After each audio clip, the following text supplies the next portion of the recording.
So let's start the timer over. If you Yeah.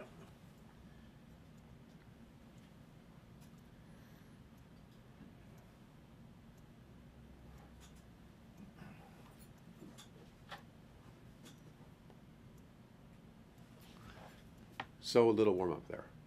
Okay.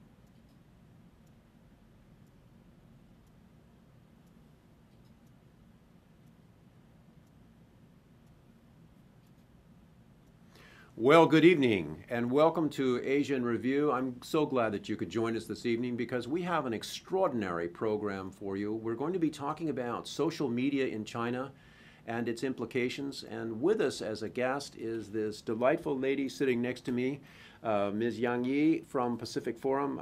Yi, it's nice to have you here with us this evening. Good evening, everyone. It's very nice to be here.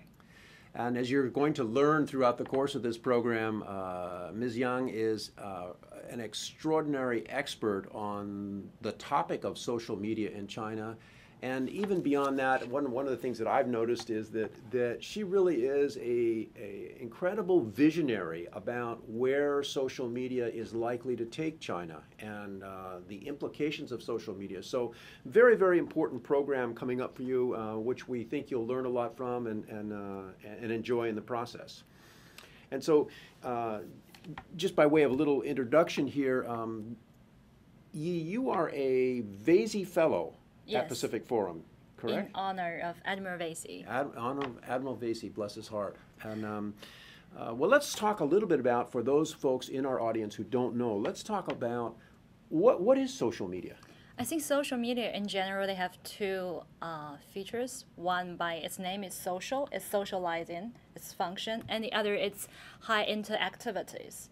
And the third is it's digital. So in general, it includes internet forums, Facebook, as well as Twitter. But today, probably we just narrow it down to Chinese version of Twitter. Okay, and the Chinese version is called? Weibo. Weibo, okay. And we'll get back into Weibo in a moment. But Okay. in order to appreciate this whole penetration or development of social media in China, I think it's important that we talk first about kind of the development of the whole telecommunications industry in China. So can you give our audience a kind of a thumbnail sketch of what that looks like? I think the telecommunication industry developed really fast along the side with the opening up economic policy in China. And nowadays in China, the penetration rate will be above 50%. If you consider China is a country with 1.3 billion people, you can imagine how big that Those market are big is. numbers. Yes, and more than that, the mobile internet sector grows very fast, and a lot of people, not only educated male graduate students, equipped with mobile phone. I mean, people from all walks of life can use those mobile internet and have access to internet. So it's pretty impressive from my perspective. I think it's impressive from any perspective. You start looking at those numbers and the penetration. And so let's talk next about kind of some of the unusual, or not unusual, different characteristics of social media in China compared to perhaps what our viewers are familiar with, Facebook and Twitter here in the United States. And maybe we take a look at some photos or some illustrations so that this will to promote this. So if we could do that, why that would be great. As we'll talk about why don't you give us some of the characteristics of social media in China? Actually, social media, the concept Twitter is originated from United States. Twitter is from United States. But in China, we have our own version of Twitter, which is Weibo, and there are 300 million users. 300 million. Now, so what are we looking at right now? So this is the basic profile of Tweeters. So you can see. This is like a Weibo profile. Yeah, Okay. it's a Weibo, like everybody can see. Well, everybody before you register, go to your own personal profile. This is the common profile. So you Okay. can see the like right up is the registration way. You need to type in your email address Okay. and password to get in. That's initially copied from Tweeters. Okay. Okay. Let's go to our next illustration if we could. Okay. So what is this? So this kind of a unique function just happened in Chinese Weibo as the emoticon. Emoticons. Emoticons. Yeah, difficult word. I'm not even sure I've got it correct. But Emoticons features. I think nowadays the Chinese young people really love to use that emoticons to express their feelings. There are more than 400 emoticons in the database. okay, for those of you who are Americans watching this or who use Yahoo, you're probably familiar with many of these emoticons. Exactly. Yeah, like Yahoo's emoticons. Okay. Okay. Let's take a look at another picture here and see what we've got. Okay, what is this? So this is the whole kind of hall of celebrity. The original idea is also from Twitter's about verified accounts. So if you are famous people and if you're celebrities and you want your real status being showed online, so you got verified first. And this kind of the page is kind of categorized the celebrities by their specialty. Like you are from culture industry, Okay. you are from Hollywood, you are from sports. So whenever people want to follow you, this is the database for them to check. Okay. So this kind of database of all celebrities. Okay, and they would be celebrities from all walks of life, Yes. you know, political figures. Yes. Okay, okay. Let's see what else we've got for our so what is audience? This is a kind of very funny, unique features in Weibo as well. It's kind of meta reward system. A reward system. Yeah, it's kind of we give you medals. So this is kind of medals, and we encourage you to tweet more, to say more, to participate more. Because by nature we are gamers, and everybody wants to win in this game. But if you understand this is a game, you kind of understanding the Chinese Weibo. But more than that, actually this is also associated with some like brands. So, for example, brands like Nike. Nike? Yes. Okay. Nike is also associated with Weibo. So, for example, if you retweet some events publicized by Nike, you get rewards in the Nike logo. So it's kind of like commercial events as well. Interesting, interesting. So you combine the Chinese love for playing video games with the encouragement of tweeting and participating, and so the idea is to get. Are there different reward levels? You get fancier medals or more of them? Kind of like that, because social media, one very important characteristic is the socializing among your peers. So when people go to your personal profile and see you got so many models, and you yourself probably will proud of that. Okay. So that's it's kind a of status symbol, right? Kind of like that, okay. if you understand. All right. Let's see what is the next one we have here. Okay, what is this? This kind of like a new concept adopted by Xinlang, which is the internet portal run by the Weibo. Wait, say that again slowly. Xinlang. Xinlang. Xinlang is the company who run the Weibo, the biggest internet portal in China. So kind of like Google would be in the U.S.? It's somewhat more like American Online. Okay, all right. So this is we say micro topics. So if you want to go to see what the other people are talking about in the society daily and what's the most important topics nowadays in China, you should go to this page, and it will illustrate like on the right hand side you will see like how many people, there's a rank like 1, 2, 3. Okay. And following Chinese character probably you don't understand, but then you can see the numbers. So you can see how many tweets and how many people talking about this daily. So you can see the hot topics immediately. Yes, and they categorize from like life part, political, foreign affairs. So basically it's kind of a news, civic journalism news portal. Okay. It's all reported by the people, but talking about national affairs, daily affairs as well.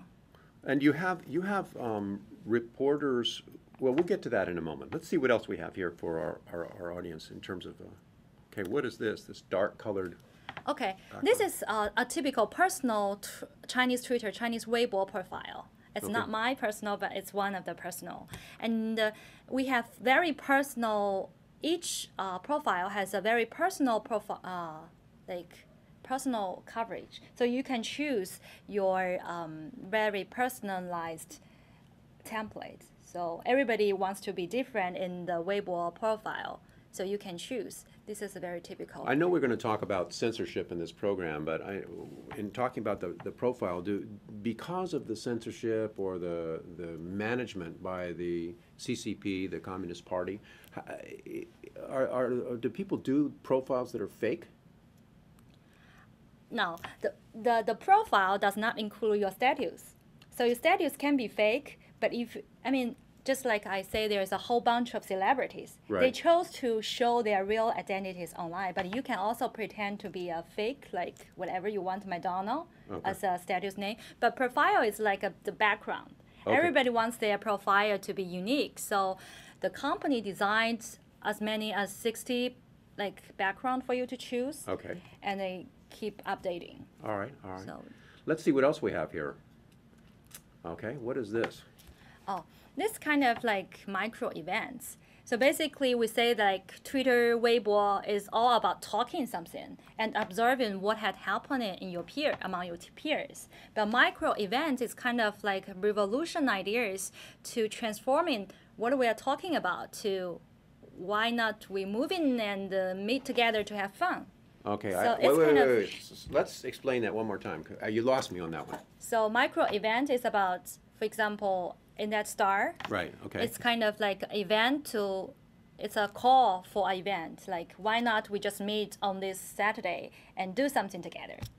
So it's kind of like event organizer Okay. So while like. the microblog. Okay, so that might be everybody who's interested in talking about a Can particular sign subject. in Sign and- in, and then find out where the event is going to be, Yes. and then they all show up Yes. at this hotel lobby or a Yeah. coffee shop or something like So that. it's not only about talking anymore, it's also about organizing an event and like offline activities. Actually showing up and doing something. Yes. Okay. All right. All right. All right. Let's see what else we've got here. Okay. This photo with the kind of the green background here. What is this all about? Before we are talking about the unique characteristic of Chinese Weibo, which Okay. you can't find in Twitters. But this one is also unique as well. It's the upper side is about you type in some words, and that's how you get your tweets Okay, published. that's the box at the top of the screen here, right? Yes. Okay. Okay. And here it's saying something about This is- 90. This is the yellow warning triangle at the bottom you're referring to? No, inside the green box. Okay, the green. The Chinese character is say some unharmonious information. Harmonious. Not harmonious. Not harmonious. Which means Chinese government don't like that. The information they put in Well, wait. So the words not harmonious, is the, like the government doesn't like that. Tiananmen Square massacre. That's they put into. So is that a code word for Tiananmen Square? No, that's exact Chinese characteristic. So they type in that, and there is a blue, like signal comes up Okay. that shows that you That- can't publish. The Okay. content it has been blocked. So this picture that our viewers are looking at is actually a screenshot of an attempted tweet Yeah. on Weibo Yes. where the individual used the wrong words, Yes. and the government comes up with the white box that's- Reminding Logan say that you can't do that. you can't use We it. feel deeply regret your content has been blocked, and it will be published after censorship. Okay, so will it be published or probably not? I don't think so. I think it's really funny because in this screenshot and in the green box, the first line is very interesting. I think it's one of the netizens want to test in. So he typed in testing unharmonious information, and then he type in some sensitive keywords. He know himself is testing whether he can avoid the Chinese censorship, but he can't. So he just save it as evidence, say that you can't walk away from the Chinese censorship, even you have a relative open Weibo account. Okay, so for our viewers, this is going to be the last photo we're going to show you here for a moment, but if you notice the yellow triangle there with the exclamation point, this is the censorship box that Yang Yi is referring to. So I guess that's a really good segue from this particular photo to move into the topic of censorship, because you know, we've read a lot about that in the Western media, how that works. Talk to us and teach us, how does the censorship really work, and is it really effective for social media in China? How does it work? Basically, I mean, you've given us one example, but why don't you kind of summarize how I think works? censorship is, in Chinese political landscape, you have some taboos, which the government which government don't want you to discuss openly, although you have rights to discuss privately. So in this internet, we call it public sphere, you have limitations, and the government tries to censor if you do not abide by the government rules. Okay. But how to do that? Basically, everybody knows that we have a dictionary, right? Oh, hold on one second. Ladies and gentlemen, you are watching Asia in Review. We're talking about social media in China, and you just saw the smile on Yi's face. We're talking about censorship, and so the smile that you showed the audience was why? No. Why are you smiling? Because I'm thinking about Chinese censorship dictionary. Right? There's a dictionary that they have, right? No, there's a list. Okay, a list. Because technically, if you want to block certain words, it's a technical sense. You need to ask the computer to do that. Right. So you should have some certain keywords which cannot be popped up. But the netizens, I mean, the internet users nowadays are well-educated, well-organized, and very smart, and know how to get away with those censored keywords. So they try their own ways to, for example, they use similar pronunciation, the words with similar pronunciation. All right, let's show the audience how that might work. Let's say that I work for the government. I'm one of the censors, and I have this list. Okay, and so let's give an example of how the public, the Chinese people, get around the censorship. So let's take one word that's on the list.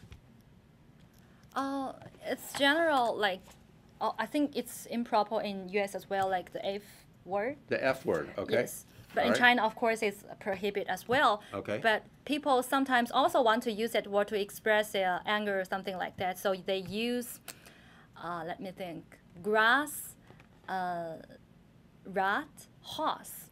Grass, Rot, horse. grass, rot, horse. Which, I mean, from the word, it has nothing related among the three words, right? But Right. in Chinese pronunciation, it's equals to, it's equals to The F word. F, your mom, something. Okay, okay. Yeah. All right, so how about the word harmonious? Harmonious is another issue. Harmonious is a good word, but some people use it in an ironic way, which is also has been censored. So people use river crab, which River crab. which River is- crab. Yeah. Like the crab that's Yeah, in like the river. crab. Okay. So it's basically has nothing related to political or sensitive topics, but it implies some political implications. Why do they use the words river crab when they want to use, when Because- you mean harmonious? I mean, sometimes harmonious will be censored as Okay. well, but river crab, if you pronounce that way, it pronounced the same as harmonious in Chinese. Ah. So the audience understand immediately when they read the tweet. So what you're saying is that the censors have this enormous list Yes. of words. So there is a fight, there is a race among the censors and among the Okay. and they just keep their censored list going long and long and long. It gets more and more and more, So right? I think it's kind of funny. And as soon as they get a word that's on the list And there's that's a blocked, new then the people invention. develop a new evasion. Yes. So So- it's very hard for them. So this is the concept of, is that the concept of counter censorship that's taking on? Yes, The that's what I people- call it, counter censorship. And because of the characteristic of social media and the high technology is instantly happen. It's not like the traditional news, and you can tweet every time wherever you want, wherever you are. So it's very hard for them to trace and raise ahead of you. The people are always ahead of the authority. Okay. Yeah, censorship. So does that mean, Yi, that the effectively the ability of the government to censor social media is actually somewhat limited? Yes, I think the authority and the government at the various level realize that its inability to put everything under total control, tight control as they did before. So I think it is the high time for them to change their strategy as well. And I think they're realizing that too. They kind of doing accordingly as well. For example, some government officials, they open their Weibo account as well to interact with peers, like the audience, answer their questions rather than just close their voice. Sort of like the American expression, if you can't beat them, join them. Exactly. Okay, all right. So, well, let's talk about now that I guess the I don't know if it's the right English word is the conflict, but the challenge that the internet companies that market on the internet, like the company that puts up the Weibo site, they have a commercial interest, and that role sometimes is in conflict with the role of the CCP or the Communist Party or the government. Yes, I think there is a dilemma because China has a relatively open economic market. So for those internet portals, they are public listed companies in the U.S. They are quite big, so they have their commercial interest. But at the same time, they have to share the responsibilities to keep the government rules and abide by the government regulations. So it's very hard for them to say, no, we just don't want to censor that. You see how Google retreat from China. Our domestic companies can't do that. But at the same time, they can't just follow whatever the government wants them to do because they will lose all the users and they will sacrifice their economic interest. So how do they handle this problem? So it's very hard for them. So sometimes they kind of speak for the audience because audience are their money, Right. like income sources. So they kind of play around and find kind of middle ground to get survived. Okay. So does that mean that these internet companies that run the social media, they actually, what you're saying is they speak on behalf of a very large audience, and they sometimes can push back against the government? Because I think China still have a very strong government. Yes, they kind of voice the audience out on their behalf and try to negotiate with the government, but I don't know in detail how that effective will be. Okay. You know, ladies and gentlemen, you're watching Asia in Review, and we're talking about social media in China. And our guest is Ms. Yang Yi, who is a Vasey Fellow at Pacific Forum and an expert on social media in China. And we've talked at the beginning of this program about kind of the development of the telecommunications industry in China and kind of the characteristics of social media.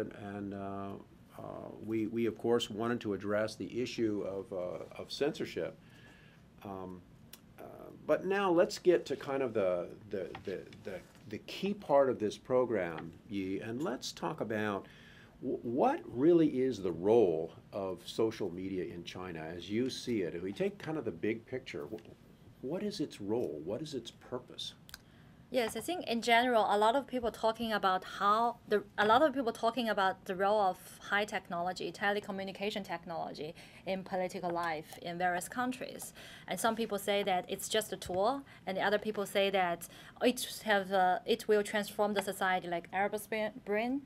But in my opinion, for China's case, I think social media play a very constructive role to have a relatively open platform for people to voice themselves out, ask for more rights, and to get the authority, the government, and various level know that they can't do anything under their tight control and they have to change. That is very fundamental. Wow, that's a pretty important, that's more than just a platform. I think it's the first step for them to realize that. It's the first step for you to to change. You have to realize that you need a change. And the social media allows a method of communication around the regular government news as to what's really going on. Is that what you're saying? Yeah. Do you find situations, I know that you watch and you monitor Weibo very closely, do you find situations where there are journalists who in the traditional censored media are providing alternative information on social media that may be different than what they're doing in the official channel? Yes, I think that's the dual status for journalists. But before I say that, I think Weibo also provide a very good platform for everybody to become a journalist. Like you use your microphone. If something happens, you can just very quickly to tweet and spread it by your social network, which is really amazed. So sometimes even, within very short period of time, the government didn't realize the hot topic and don't know how to censor that, and then the information has been spread. That's the thing. And the dual status you talking about for journalism is as well. For example, it's not directly like I report one thing in traditional media and I say the other opposite thing in social media. That's too conflict of interest, and it's easy to check down. For example, if I'm what you're saying is I can't report that the sky is blue on the official channel and then quietly whisper the sky is red. It's very obvious to be it's got to be more subtle than that. Yeah, but for example, if I'm a journalist on sports or on social issues, actually I can share quite honestly and frankly about my personal opinion and deep understanding on foreign affairs. Okay. And actually, that's what a lot of journalists in China are doing now. They keep asking and questioning whether government doing this is right or what we can learn from this social unrest. That's because they are trained by journalism. They are quite thoughtful. So their analysis actually is very substantive and receive a lot of tensions among the normal people. Let's turn now to a very interesting social media topic, and that is the elections that were held recently in Taiwan, and how the Chinese people, mainland China, followed those elections. And let's see if we've got a picture here. This is the electoral victory of whom? Of President Ma Ying-jeou from Taiwan. Okay, so what is this case study about if we can call it a case study, about the use of social media and its implications in China what does it have to do with this elections in Taiwan? Okay, I think it's the first time Chinese people from mainland have a chance to witness the whole presidential election in Taiwan. It's the first time, but the whole, no matter it's traditional media or social media, I think this is against the backdrop of better cross-strait relations. Because currently the cross-strait relations in general is pretty positive. So it's not political typhoon in mainland. So that's why we have a chance to witness the whole process. To be more specific, I think through social media, because social media is all in Chinese, and people from both sides speak in Chinese. Right. Okay. So a lot of people from both sides communicate directly for the first time. So the mainland Chinese communicating with the Taiwanese through social media. Yes, and they kind of, I mean, they have, I mean, people from Taiwan also join the Weibo platform. They have their own account and kind of exchange ideas, which is amazed. Because there, for the election per se, actually, the news report is relatively open, even for the traditional media. That's not new for like information change. But what amazed me is kind of people-to-people communication while social media is kind of first time. Because 4 years ago, we don't have a social media in China. Only 4 years ago? I mean, 4 years ago means, and social media in China only have like 2 years.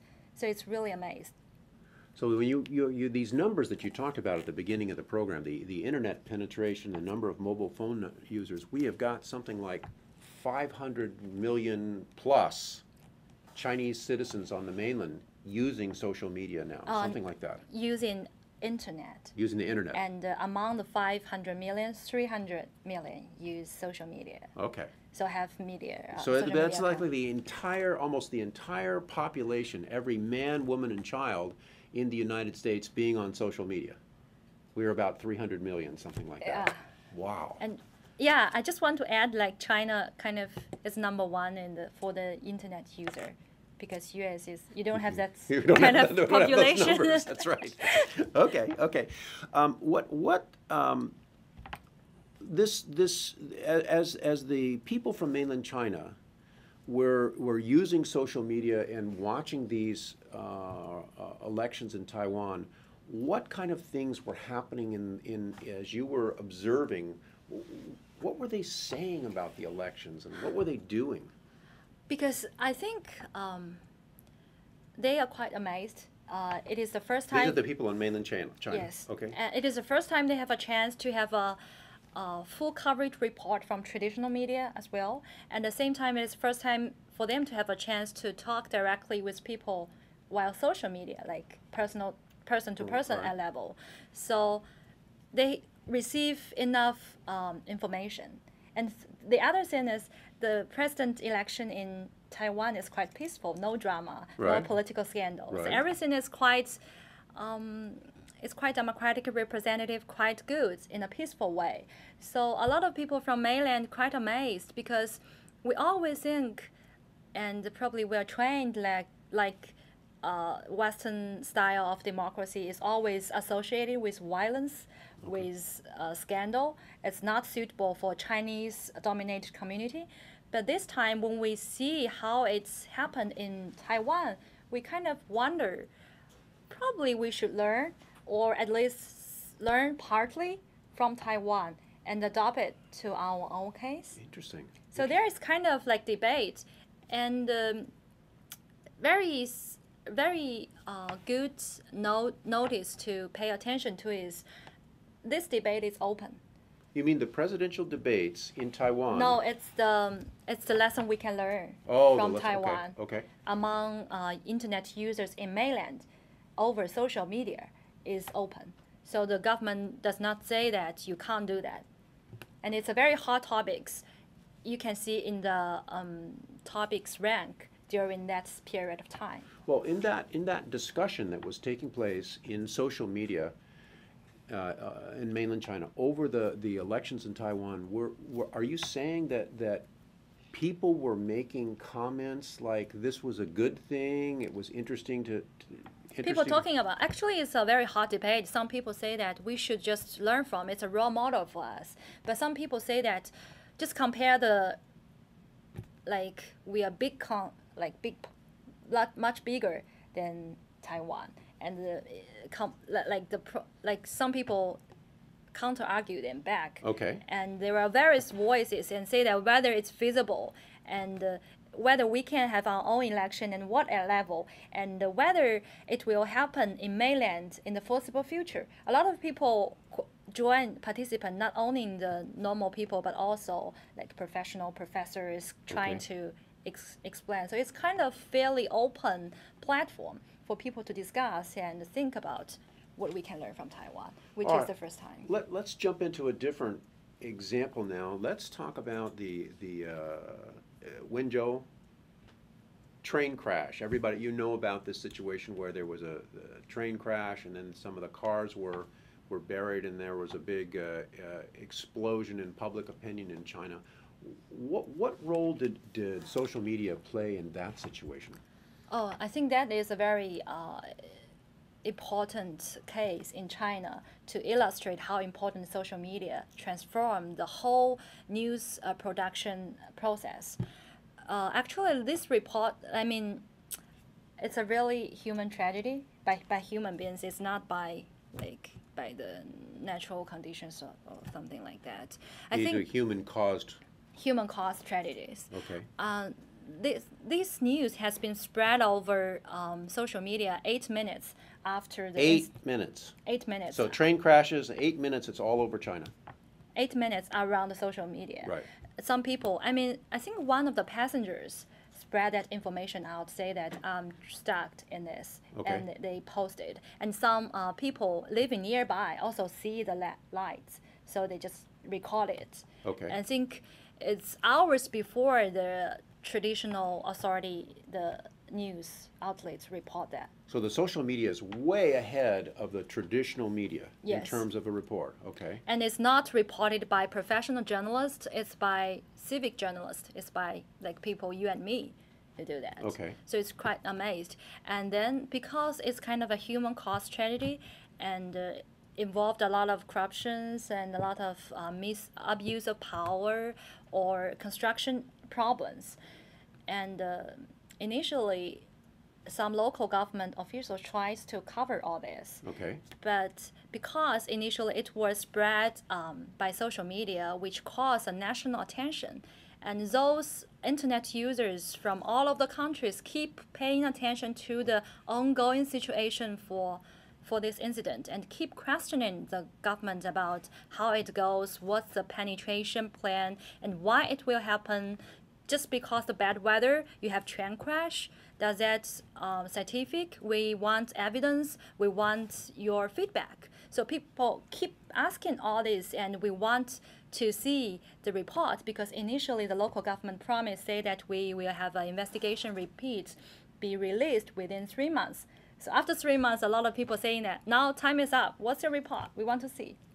So what you're saying really is that there was an attempt by the local government in kind of a traditional media to cover up this whole situation, and that attempt was actually blocked by the social media.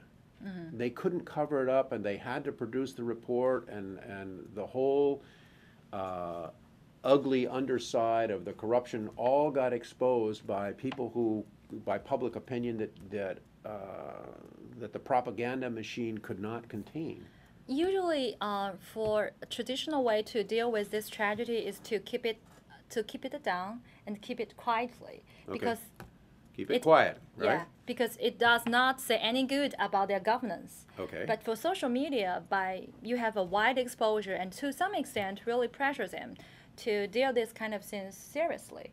Because what's a compensation plan? Probably initially you just want to give them tiny money, but because a lot of people pay attention to and keep questioning, in order not to get more trouble, you probably should give a fair amount of money. Compensation for the victims' families and so forth.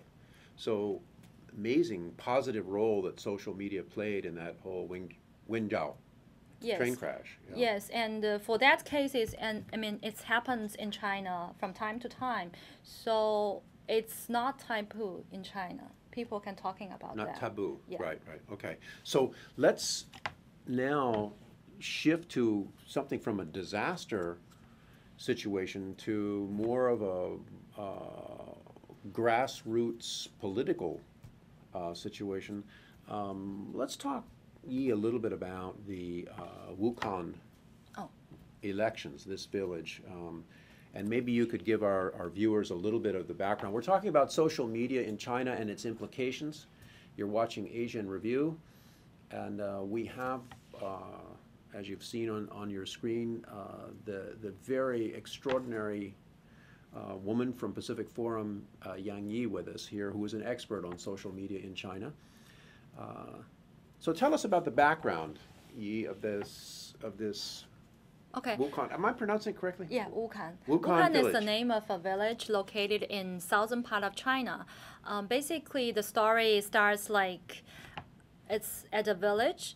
The village officials wants to sell sell the land. The land is collectively owned in China at the country level. So the official want to sell the land to property for property development purpose, but they are bribed by those property developer, so they sold those lands at very low price. So the villagers receive a very little money, which cannot survive them in the kind of urbanized cities. Okay. So they just kind of get furious and get protests initially, and then the villagers officials tries to cover everything up, so they just clamp them down and even cut the drinking water resources from the outside. So basically, they just want Cut to them off to silence them. cut them off to silence them, and tries to, by doing this, to let them compromise. Okay. But because I say that the mobile mobile internet technology is also very advanced in China. So people just by using the mobile Weibo, mobile internet spread things out, and at the same time they seek help from the people who working outside of the village. They are like migrant workers to spread out about social media, because such kind of abuse of power by corrupted officials and sell the land. The phenomenon is not isolated. It's Okay. popular nowadays in China. So it's immediately accumulates a very wide kind of national attention, and the internet users from all of the countries tries to pressure the local government, tries to ask for higher authority to get intervened to solve these issues in a proper way. Okay. And so you have the local government of this village trying to clamp down, and then the social media machine in China gets triggered, and the local government has to deal with the 300 million followers on Weibo, right? Yeah, in a way, it's like that. And not only in the local government, the official provisional government also feel the pressure. And because the southern part of China actually is to be more open compared to the inland, so the higher level of governors get involved and realize that what the people ask is fair enough. So they just rank those local corrupted officials and call for a new election by the people and for the people. That's real. So By the people and for the people. I mean, Right? yeah. Interesting. So that's how social media kind of transform the whole situation and get what people want in the end. Is that Wukong Village example, is that sort of like a little window into China's future? I think there's because Wuhan incident just happened last December, this January, so it's pretty new case. Actually, even in social media, both social media and traditional media, a lot of people talking about the significant implementation, or whether, as you said, it will set an example for the future political landscape in China. It's an open question. Well, I mean, if you step back and you kind of look at the conversation that we've been having here, Yi, if I were in the government, I would come to the conclusion that in the last 2 years, because of this explosion of social media in China, that the government no longer has the ability to really just totally clamp down on everything. Those days of total censorship and clamp down in China are gone. I think. Is that right? Am I wrong? Yeah, I think they with the development of the internet, they kind of understand, because internet you enjoy kind of interactivity, like email, things like that. But by social media, because the high interactivity and wide social networking, and this is supported by the technology per se, the government realized that they can't do that anymore. And they tries to embrace social media themselves. So what we've got going on in China today, I mean, I think this is almost mind-boggling for me, and I'm sure for many members of our audience here. We're talking about a phenomenon that is just less than 2 years old, correct? Yes. And in 2 years, Weibo has 300 million people participating. Yes. And in 2 years, the government goes from, we used to refer to it in the U.S. as you know, the great wall of China, the great internet wall, this Firewall. the great firewall of China, right? That's what we used to talk about it here. And that great firewall, because of social media, I guess, is got some holes in it or is crumbling in a lot of ways.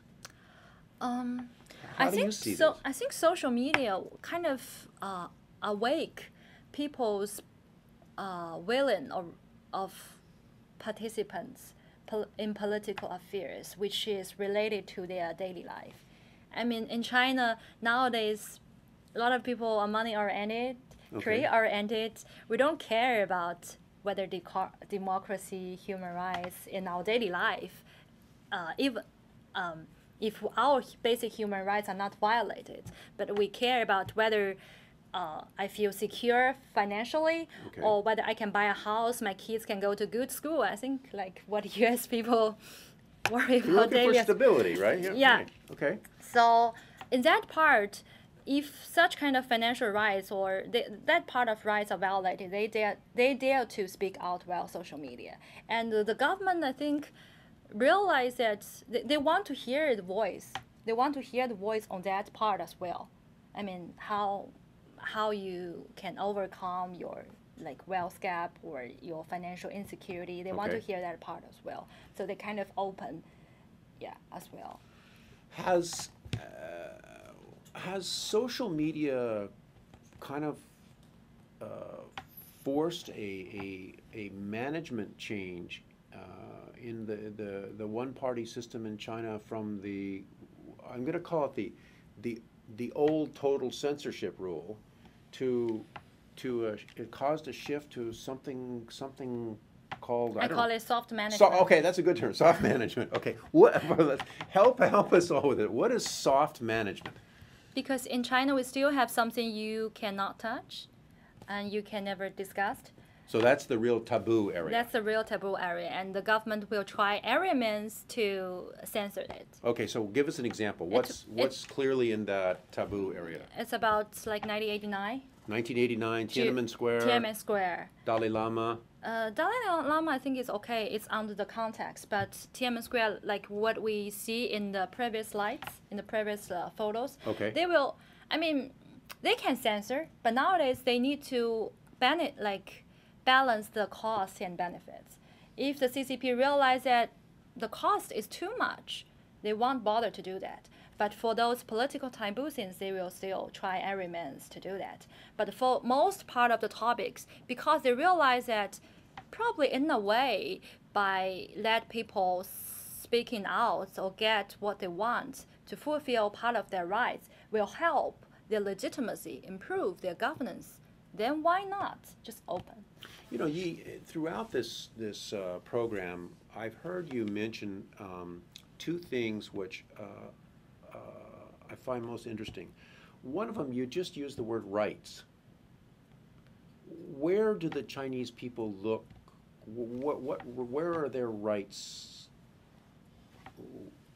listed? How do you know what your rights are as a Chinese citizen? Basically, we have constitutions.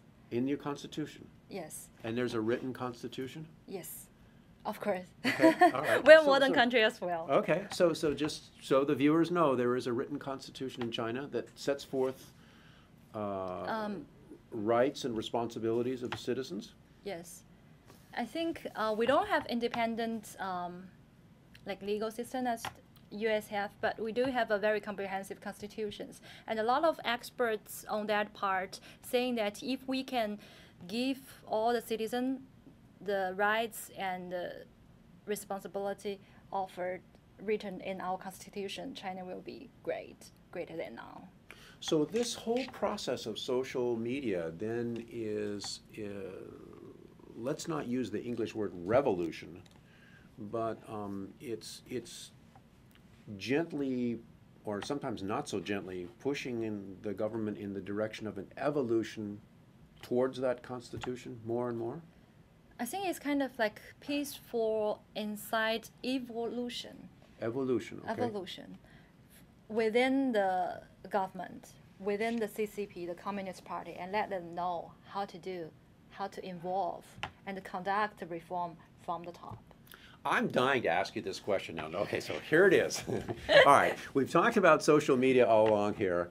Do you think that the social media will bring something like an Arab Spring to China? Because I heard there is an article saying that nowadays, I think you mentioned this to me as well, nowadays not Arab Spring anymore, it's Arab Winter. Or the Arab Winter, yeah. So okay, Arab yeah, Winter or Arab Spring is not a good sense for China. And I don't see the much similarities between the two cases. Why is that? Because the domestic policies are so different. I mean, most of the people in China still enjoy the achievement of the economic success Okay. in past 3 decades. Although there are some problems like wealth gap, like corrupted officials always happens, but most of people, the living standard for them are improved dramatically, and they are satisfied with that part. Okay. So fundamentally, they don't want to change. Chinese people want to solve their urgent economic, social issues with the current government. Okay, and that's totally different than in the Middle East, That's where you had fundamentally different. unemployment and young people had no opportunity and that kind of thing. Yes. So and Chinese people and the government, they have agreement about the priority of economic development and the social stability. That's both sides wants to, and they have agreement on that. So maybe your perspective is, I don't want to put words in your mouth, but let me try this on you, is that contrasting with the Arab Winter, maybe social media will, in a positive, stable way, gently evolve China into more of a Chinese Spring rather than an Arab Winter. Yeah. Something like that? Yes, and I think Chinese Spring China will become more representative, and the social media also will help the government to improve their legitimacy of governance. So it's kind of have a win-win. Okay. It's creates a very constructive platform to lead to a win-win situation in the end. So in general, I think social media is a good thing, and the government kind to learn how to play with it and to get what they want. Do you think that the social media will continue to build the cross-straits relationship with Taiwan, and you see that as a tool for improving that whole relationship between mainland China and Taiwan? Yes, I think do social media help to build a person-to-person communication channel between the people across the streets. And not only that, it also help Chinese people to get communication with people from other countries like Japan, because we learn about Japan history from our textbook, Okay. which is just from one channel. But nowadays you have like Weibo, and you have Chinese people living in Japan, experience Japan life every day, and Okay. you got Weibo in this platform, and you communicate with them on daily basis, which will give you a fresh perspective. And I think there will be no more one voice or perspective anymore on singular issue in China. The diverse perspective per se is kind of representative. You got to admit, this is a fascinating discussion here on the implications of social media in China. And so let me shift to a slightly different topic here, maybe by way of contrast. What do you see, and let's shift across the northern border of China into North Korea for a moment, because how do you see social media developing in North Korea? First, I'm not a North Korea expert, but second, I'm a little bit concerned about the penetration rate, internet coverage in North Korea. I don't see there are high level of internet penetration Okay. in North Korea, especially outside of Pyongyang.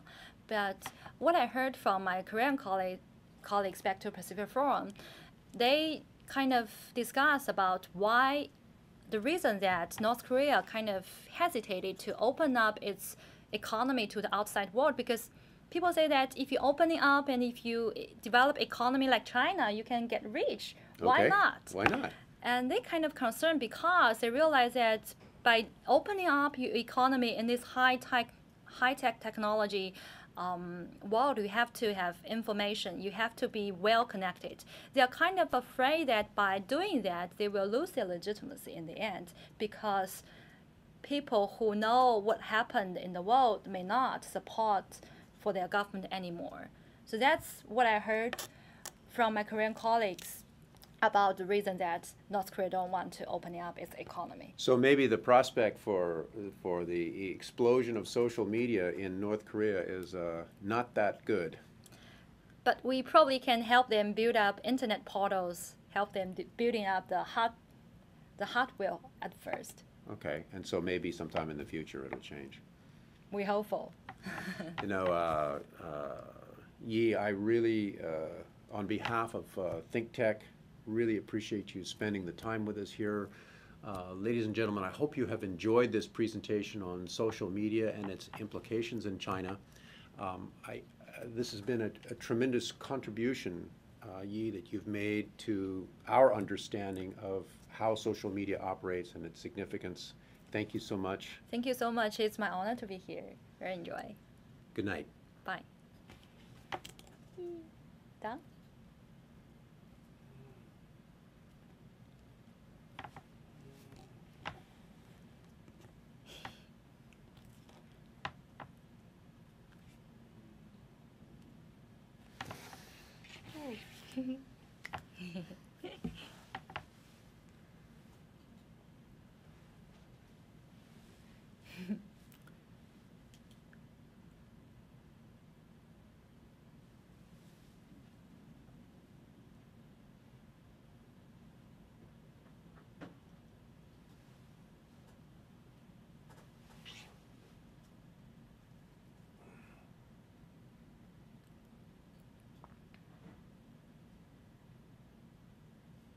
Very nice.